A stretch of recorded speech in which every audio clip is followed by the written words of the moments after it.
Hello, my name is Benjamin Fulford, and I'm here to talk to you about the secret government of the United States and why it is the world's largest problem.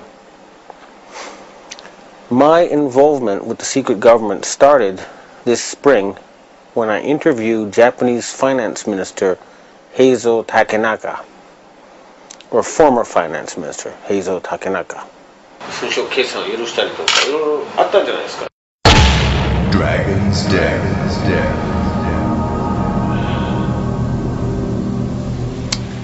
I confronted him with evidence that he had sold out the Japanese financial system to a group of financial companies controlled by David Rockfeller and the Rothschilds. The very next day, I got an email from someone who said he was introduced by Mr. Takenaka and he wanted to meet somebody. The person I met gave me this Freemason badge, and he said to me that he was a professional assassin and that I could either stop exposing people, he said I could either continue exposing people and die at the age of 46, or I could become basically Finance Minister of Japan. Now I have all this proof on tape and video. This is apparently what happens to a lot of people on this planet. They get to a certain level and they're told either you join us or you die. And most of them join them, and that way they get the elite in their pocket. And that's the secret of their control. In my case, I would have probably had to do that too. Although, once I realized I had met an honest, genuine, high-level Freemason who told me there were 13 levels of Freemason above the 33rd degree, and that these people were God. There was no God, they were God. So I asked them about their plans to kill people, and they said, yes, there are too many people on the planet. We need to get rid of several billion. And war doesn't seem to work, so we're going to use disease and starvation. Now, I don't know about you, but I couldn't live with something like that. And my first thought was I'll have to pretend to join them and try to, throw them over from the inside. And I suspect a lot of the people inside those groups have the same feeling. They hate being there, but they're scared. But they'd love it if these guys were overthrown. So you got to remember, not everybody in the secret government is evil. In fact, I'd be willing to bet a majority actually want to do good things for the planet, but they're scared. In my case, the very next day after I got this threat and offer of a bribe from the ninja, well, the guy who described himself as a ninja, a Chinese secret society contacted me. It's actually an Asian secret society. It's not Chinese. It's Japanese, Korean, Vietnamese. It's all of Asia. And they offered me protection. And this is their booklet. One of them. This is the booklet of the other. Now, people who know will know this is real. They have 6 million members. More, actually, including 1.8 million gangsters and a lot of very intellectual people. They can mobilize all public opinion in Asia. So, with their protection, I continued exposing David Rockfeller. And earlier this year, I issued an ultimatum on rents.com. The answer to the ultimatum was that the self-described assassin told me there would be an earthquake in Niigata Prefecture, Japan. And 2 days later, there were, on 2 consecutive days, earthquakes right on top of Japan's largest nuclear power plant. And I'll try to present this to people in the future. There was video taken of a ball of plasma in the atmosphere above Niigata on that day. So his answer was to hit a nuclear power plant with an earthquake machine and kill innocent people. Now I say, why on earth would I not then retaliate? Well, that would be playing into his strong hand now, wouldn't it? he controls a lot of violence, a lot of instruments of death. The people who are behind him, these Sabbatean sects of Satanists, would love to trigger World War III. And I'm not going to give them that excuse. So instead, the Chinese societies and the Asian countries, you may have noticed, have started dumping dollars, big time. And they've stopped going to G8 meetings in Davos. And you'll also notice that their submarines, Chinese submarines, have popped up right behind U.S. aircraft carriers in the middle of military exercises. What that means is that every single U.S. aircraft carrier is a useless sitting duck. The entire U.S. Navy is useless, okay? That's a fact. Secondly, all their satellites are useless, okay? And that's just the beginning. The screws will get tighter and tighter. The United States economy depends on Asian money. They need to borrow $850 billion a year just to keep going. And the Asians are tired of paying for a country that does nothing but attack people and create excuses for war.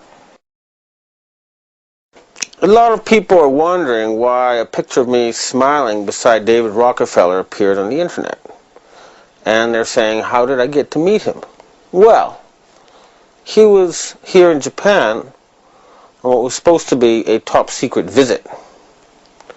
However, if he's in Japan, he's on my turf. And it was pretty naive of him to think I wouldn't know he was here and I wouldn't know where he was. Now, I could have had him brought to me all tied up with a vibrator up his ass, just like happened to that reporter for the Yomiuri newspaper in April when he got too close to these people. But I don't think torture is a very polite way of talking to people, and nor is it very productive. Friendly conversation is always the best. Now, the interview may be a little bit disappointing in the sense that a guy like that is not going to go and just tell you, oh yes, I'm head of the secret government and I sacrifice children and I'm planning, to turn everybody into sheep. It's just not going to happen. You have to look for subtle signals.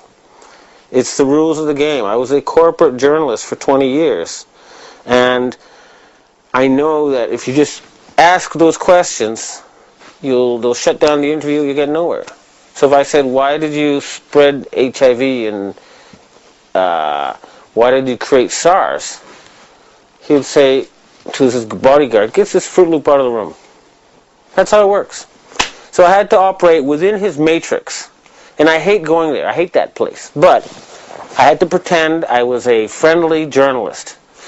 And I had to sneak in the stuff I wanted to ask because, unfortunately, it would have been great if you could really hit him with this stuff, but it wasn't that circumstance.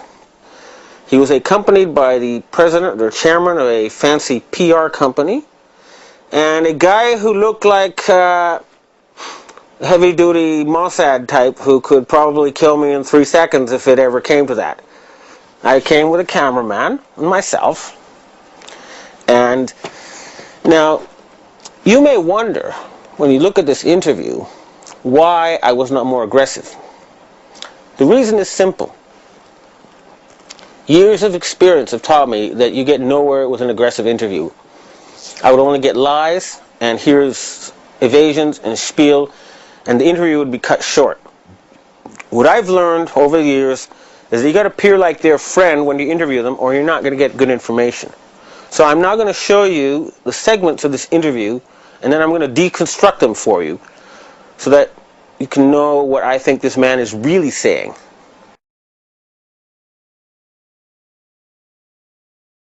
Over the years is that you got to appear like their friend when you interview them, or you're not going to get good information.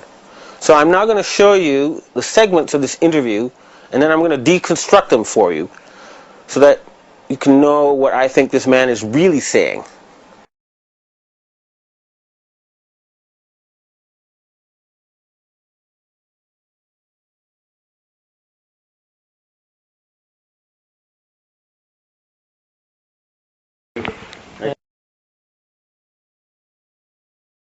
Me too. See you. Here we go.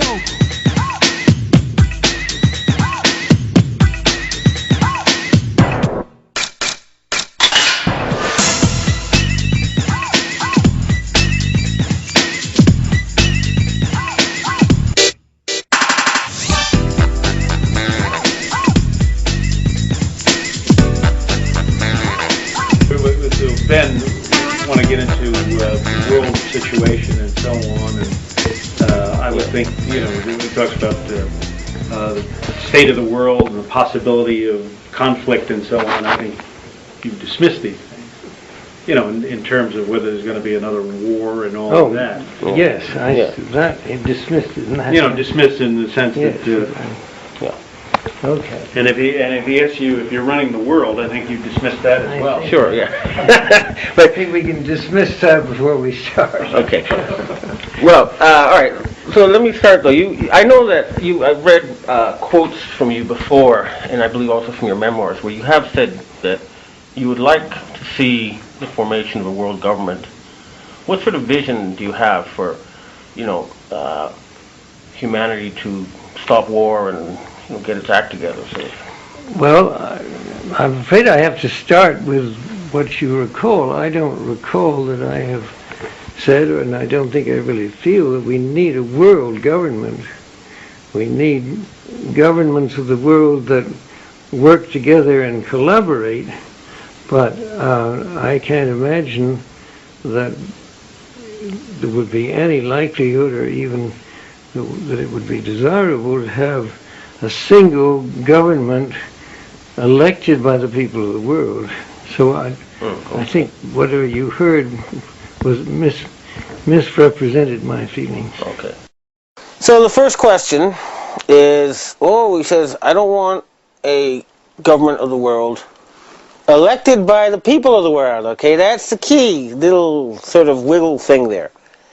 He likes a secret government of the world, is my guess, not one actually elected by the people of the world.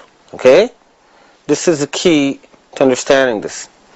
And he's denying the quote that everybody's heard of him that comes from his own memoirs.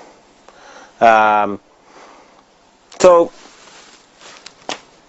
that's his official face. I don't want a world government, but only if it's elected by the people. There's a quote if you go to Wikipedia and Google under David Rockfeller saying that. Now, what I've told you is my feeling. Well, you're the man. Now, the other thing is, people are worried about the situation with Iran and some kind of wider conflict emerging from that. What do you think is going to happen there? What's your view about the tensions between Iran and the United States right now? Well, I think the first thing is that Iran itself is a problem, but its relationship with its neighbors, probably from the point of view of the United States, is the thing that we would be most concerned about, because there are such different points of view in the area, and the possibilities of conflict between the nations within the area is certainly what is of concern to our country. Okay. Now, here in Asia, people say that the current structure of world institutions is not fair. They say that European peoples account for 17% of the world population and 40% of GDP, but they control 4 of the 5 permanent Security Council seats. Asians are 65% of the world population and 40% of GDP, so they think some sort of better representation is needed. What is your view about this? I think it's an issue that understandably and legitimately is raised by the nations with a smaller percentage. When the United Nations was created back right after World War II, the world situation was a totally different one, and the influence of different powers was very different. Therefore, I think that it is understandable that those nations with large populations that feel they're underrepresented have a point, and that this should be addressed. I don't think it's something that, to me, is immediately a serious problem, but I do think that it's something that should be taken up in the United Nations, and that over time some redistribution of voting power within the United Nations structure seems likely and probably appropriate.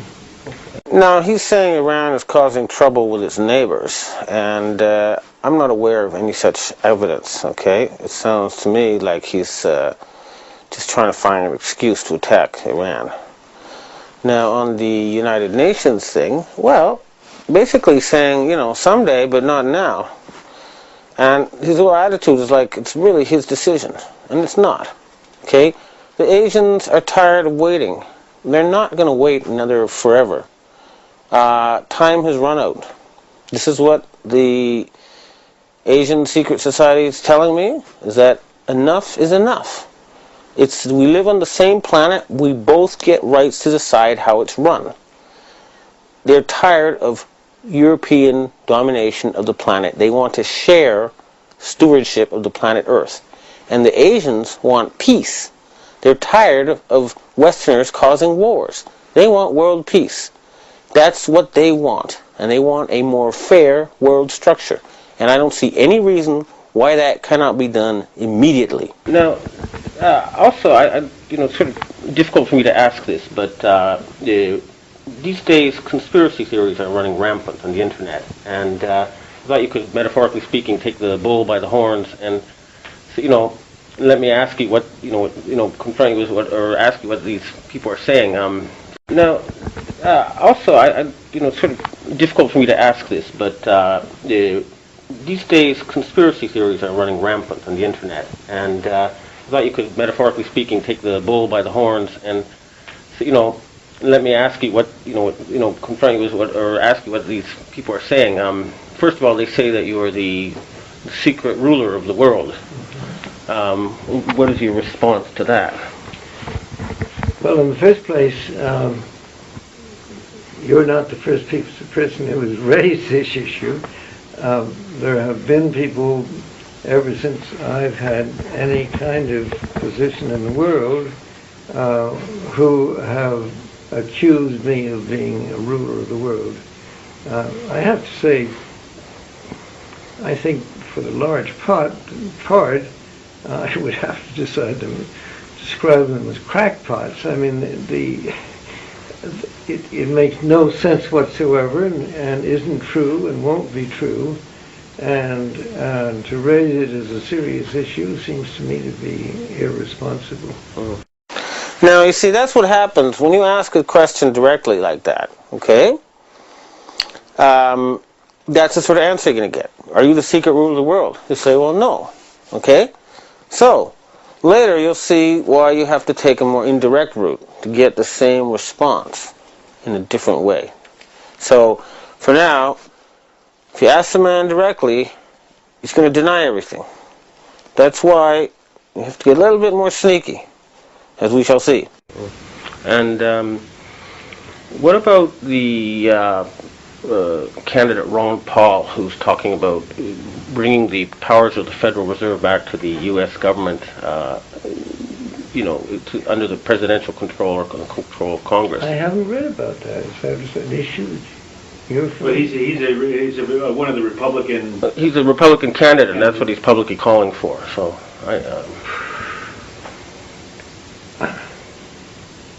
I would not look upon that as one of the great issues that needs to be addressed at this time. When you ask about Ron Paul, you got to look at his face and see, the look, right? It's like, what? And it's like, is this true? Like, why haven't you two dealt with this? But it's clear that he's so far removed from what's happening that he doesn't even know that Ron Paul exists or is out to take the Fed back. That's how far above the clouds this man thinks he is, or is insulated by his coterie. The source of his power is under threat, and they don't even tell him. And anyway, it's the look on his face that tells you the true story. What do you think the great issues are? Running our own country better and having our own country play a more balanced and effective role in the world. Okay. And what's wrong now with the way it's running, the U.S. government? I mean, you mean wrong with our country, or? Yes. Mm-hmm. I think one of the things that is needed is the fact that I don't think enough people in high positions in our country accept the importance of our world role with sufficient gravity. I mean, in other words, I think the tendency, because of politics and getting elected, is to stress local issues, and of course they are important, but I would like to see more of the leaders of our country spend more time in traveling, for one thing, getting to know the world, and studying history. To me, one of the sad things about our country is that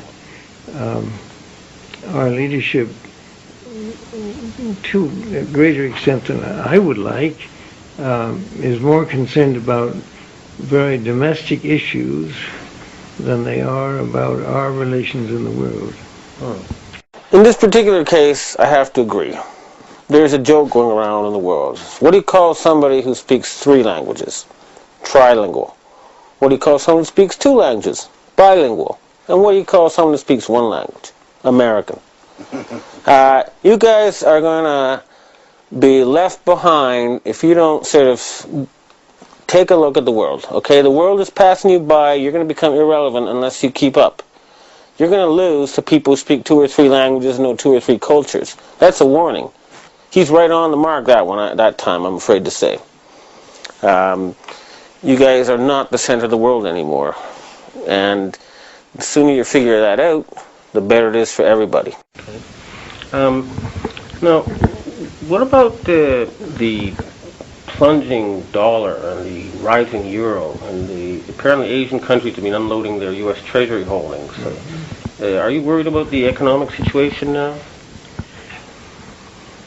Well, I think that that has to be related to the problems within our own country, and in the ones reading about in the papers today, that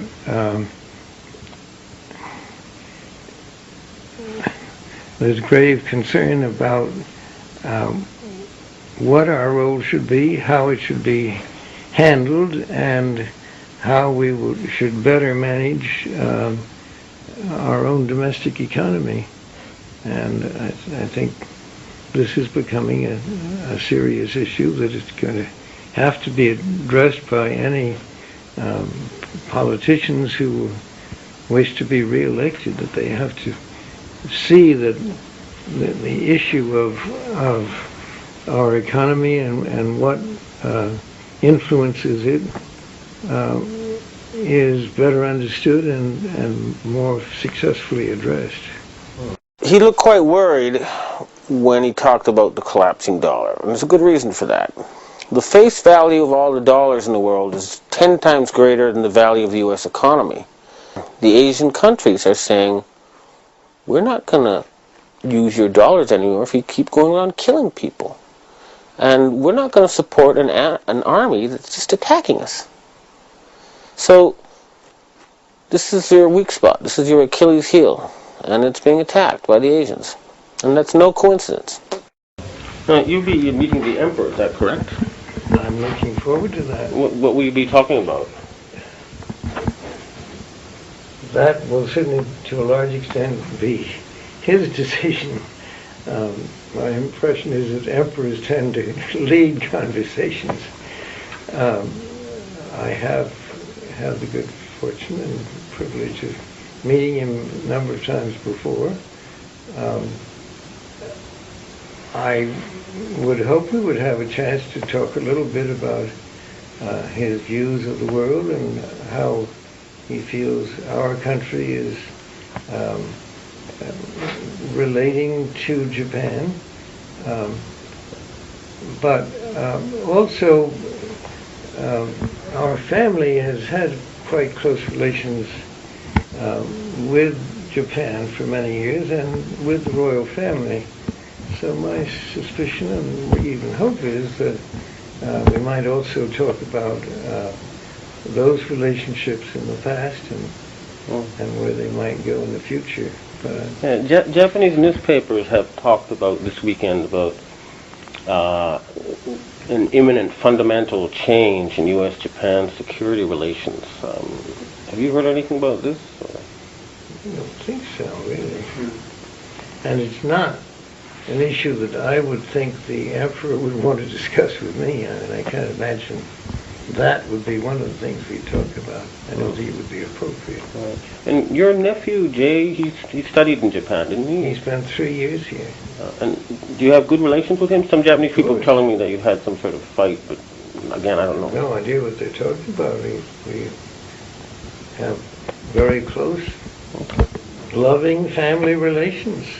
I don't know what. All right. Well, again, this is just what people have told me. I don't know. That's why I'm trying to confirm it now. I don't think they knew what they were talking about. Now, which issue do you think is more important now, the war on terror or global warming? There are two major issues, both of which have to be addressed. They're very separate, and I think the way we deal with it. Which issue do you think is more important now, the war on terror or global warming? There are two major issues, both of which have to be addressed. They're very separate, and I think the way we deal with them there have to be different steps taken. They're just very separate issues, but both important, major importance. Now, here is where the indirect method gets you much better results, okay? Now, why, you might ask yourself, does his family have close relations with the imperial family of Japan? What reason could there be for that? The emperor doesn't go around meeting anybody. In fact, he hardly meets anybody except very, very senior government officials. So he's basically there revealing that he is arriving as a secret representative of the secret government of the United States to talk with the secret government of Japan.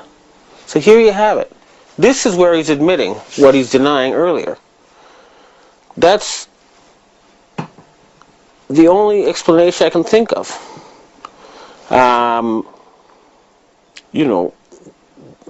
Emperors don't go around meeting retired bankers. And they don't go summoning them, especially during a crisis in U.S.-Japan security relations. Now, do they?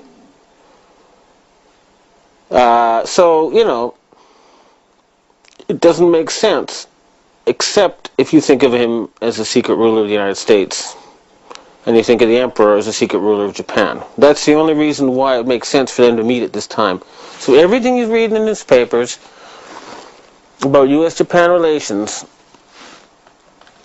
eventually is a result, I guess, of this secret meeting.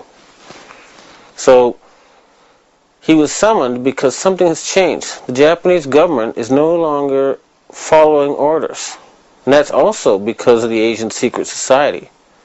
So, these guys are no joke. Okay. Now, if you had to say one message to the world, what would it be?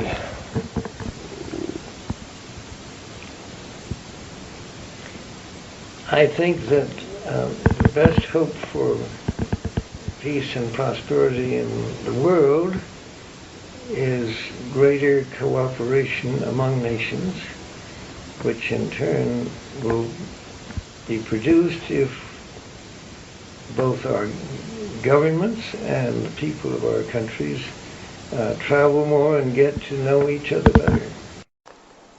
When I saw Rockefeller's photograph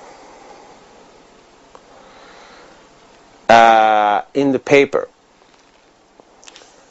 I had a very, very bizarre experience. I've never experienced something like this before, but it appeared somehow like my great-grandfather, G.T. Fulford, was channeling to me. And I know this, what? Well, he was saying, you better tell David he's not got long to live, and he's got a chance here to change his ways. And it is the best approach. If you can get this man to change his mind, so many other things will change. But if you think I'm crazy, and maybe I am, but the William Lyon Mackenzie King, a man who was Prime Minister of Canada for 21 years, that's the longest Prime Minister in the Commonwealth, and longer than any U.S. President, okay?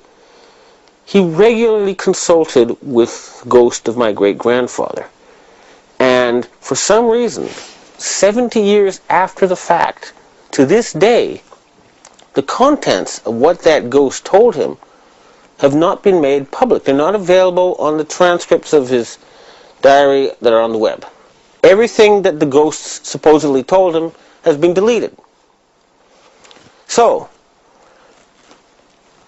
something's weird there. But maybe we'll dismiss all that talk anyway, because it doesn't matter. The point is, and this is the point I want to make, is that the Sabbatean atheists, Satanists, who are trying to artificially create the apocalypse, who are trying to recreate their old Babylonian empire, have been exposed. Their game is up. It's over. They're not going to accomplish it. They're not going to start World War III. They're lucky if they're going to stay alive. So I'm telling you, you members of the Council on Foreign Relations and Bilderberg and all those families, the Harrimans, the Schiffs, the Bushes, the Rockefellers, the Rothschilds, the Walkers, etc. You are just a bunch of old-fashioned aristocrats, and you've got armed peasants at your doorstep. You are in grave danger, extremely grave danger, and I'm offering you a chance to actually make your biblical prophecies come true. It's easy, and it's not crazy. It's scientifically provable. All they got to do is stop war. Devote all the money that's used towards war to ending poverty, saving the environment, saving the planet. And here's the clincher, it is now technically possible to give people lifespans of hundreds of years and eventually eternal life on this earth. And that's hard science, not fantasy. And it's also possible saving the planet. And here's the clincher, it is now technically possible to give people lifespans of hundreds of years and eventually eternal life on this earth. And that's hard science, not fantasy. And it's also possible to make people radically more intelligent, okay? Don't you see? Eternal life and superpowers available on this earth. Now, if that doesn't qualify for something that could be called end of times, I don't know what is. And if these people want to build a new ziggurat or temple, well, go for it. Just do it somewhere where you got clear property rights. You know, there's nothing in the Bible that says it has to be in exactly the same place. So you can carry out your damn prophecies and save the planet and give people eternal life, or you can be killed. Think about it. This is real. This is not some crazy guy. Do the hard research. Look at the science. Look at the facts. This is true. Now, the people in the U.S. Army, I tell you this, if those, members of your elite slave-ruling class, who you just become dimly aware of recently, do not take this suggestion, I strongly recommend that the Provost Marshal arrest them. And if you dismantle their so-called charitable funds and their trust funds, which is just disguised form of landed aristocracy, you'll find that there'll be more than $100,000 for every man, woman, and child in America. There's a lot of families that could use that kind of money. Now, of course, if they go and all spend it right away, it'll become worthless. But if they spend it carefully, their futures will be much better. So, if these ruling families do not listen and change their hearts, arrest them. And I know that's happening. I know their day is finished. And to you in the military, I say this. Why are you murdering innocent women and children? You realize that you're going to be seen by history as the same as the Nazi generals who did not stand up to Hitler, and that you will face war crimes, trials, unless you do the right thing, which the American people want, and your army is useless, okay? Think about it. The Chinese submarines are popping up behind your aircraft carriers. That means they're sitting ducks. Your entire fleet of aircraft carriers is useless junk now. Your satellites are all going to be blown out of the sky. Your dollar is going to be trashed. And most important of all is you don't have any enemies anyway. Nobody wants to fight you. Nobody wants war. The planet is tired of war. You don't need to invent new wars just to keep yourselves employed. Go terraform Mars. Go save hungry kids in Africa. Go fix up ecosystems. There's a lot of better things to do with your organization than kill innocent Iraqis. And you know it. Your people know it. You want to go back to Kennedy's America. And that's something that you should do. It's a decent thing. It's the right thing. Just follow your common sense. We have now the scientific ability to give people permanent life on this earth. Superpowers. We can end poverty, stop environmental destruction. You want to do that, or do you want to keep on with endless war? And to you conspiracy people, I have a word to say to you guys too, okay? It's easy to criticize someone for spilling a glass of milk. It's much harder to put the milk back in the glass. So, it's fine to criticize, and it's great, but you've got to spend a little bit more energy and time coming up with alternatives. If you want to really get the power, you have to come up with a better plan, not just criticize the plan that's going on now. However, basically I salute you, and I'll let you know that the people of the world are on your side, and the horrible, nasty American government you have now is about to fall. Its days are finished. And humanity is about to wake up from a long and terrible nightmare. We're going to see the most wonderful things. Dawn is coming. But you American people need to shake off that horrendous leadership that has sneakily inserted itself above you over the past 100 years. Remember that. They killed Kennedy, they killed Martin Luther King, and they're trying to kill you. But if you do have to fight them, do not fight hired guards who have families to support. That's a waste of time and you'll lose. Concentrate on assassinating those top people. Do not waste your time with hired thugs. But hopefully, and most wisely of all, is peaceful protest. Soft power is the strongest of all. That's the essence of Oriental wisdom. Anyway, these guys are finished. That much is for sure. You will be free soon. Thank you.